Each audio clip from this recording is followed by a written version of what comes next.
आज देश के लोग खुश नहीं हैं अध्यक्ष महोदय, परेशान हैं, तमाम समस्याओं से घिरे हुए हैं, तमाम समस्याओं से घिरे हुए हैं और उन समस्याओं का हल आप निकाल नहीं रहे हैं। हाँ ठीक है, उसका भी बोल लेंगे, समय आएगा तो उसका भी बोल लेंगे, बल्कि कल समय आ रहा है, चुनाव पे चर्चा होगी, उस पे भी बोलेंगे।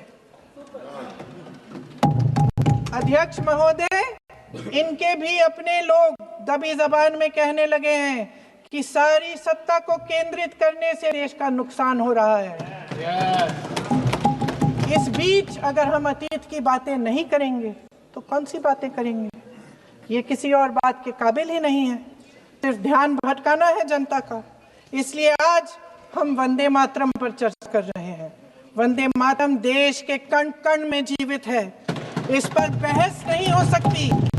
लेकिन चलिए, आपने बहस मांगी, आप बहस करना चाहते हैं, बहस करते हैं। आज इस चर्चा को प्रधानमंत्री जी ने शुरू किया, उन्होंने भाषण दिया और इसको कहने में कोई झिझक नहीं है कि भाषण अच्छा देते हैं, थोड़ा सा लंबा, लेकिन भाषण अच्छा देते हैं। सिर्फ एक कमजोरी है, अगर आप इजाजत दें तो मैं बोलूं, एक कमजोरी है। हाँ, उसी पे बोल रहे हैं, वंदे मातरम पे बोलो आप। अब सर मैंने तारीफ कर ली, तो थोड़ा आज विषय वंदे मातरम का है तो हम वंदे मातरम पर ही रखें, ठीक रहेगा सर। ये वंदे मातरम पे ही है सर। आपने प्रधानमंत्री जी तक सुना था, अब तो शुरू नहीं हुए।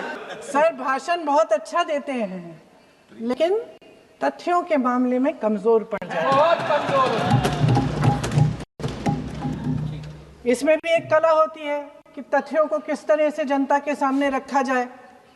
मैं तो नई हूं, जनता की प्रतिनिधि हूं, कलाकार तो नहीं हूं।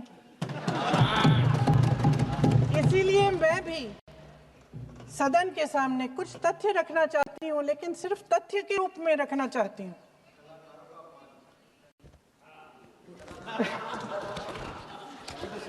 मैं उदाहरण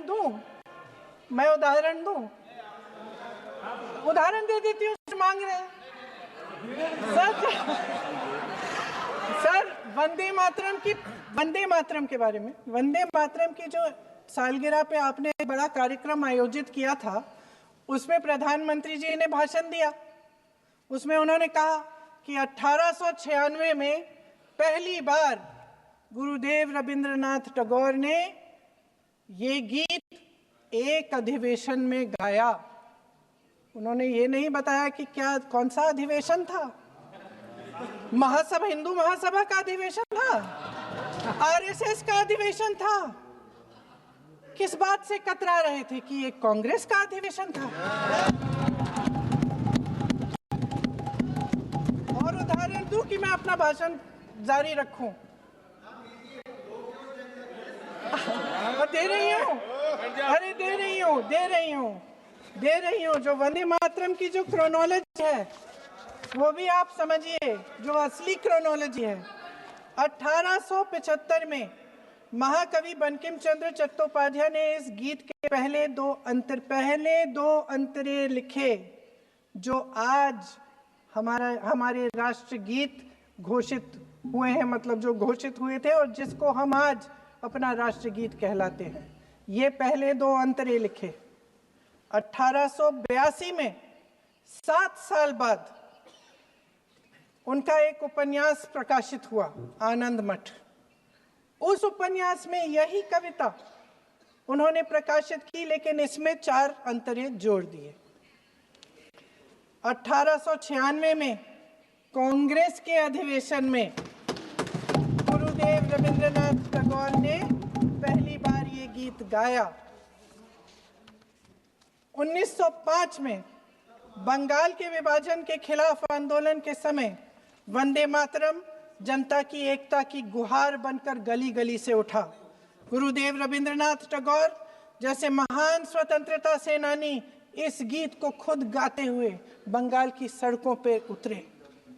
विद्यार्थियों से लेकर किसानों तक, व्यापारियों से लेकर वकीलों तक हर कोई ये गीत गाने लगा। इस गीत की शक्ति को समझिए। ब्रिटिश साम्राज्य इसको सुनकर कांपता था और हमारे देशवासी इसको सुनकर वे मन बनाते थे, वे हिम्मत बनाते थे कि इस भयंकर साम्राज्य के खिलाफ सत्य और अहिंसा के नैतिक हथियारों को लेकर शहीद होने की तैयारी करते थे। ये गीत मातृभूमि के लिए मर मिटने की भावना को जगाता है। इस गीत की शक्ति ये है, इस गीत का हमारे देश से जुड़ाव ये है।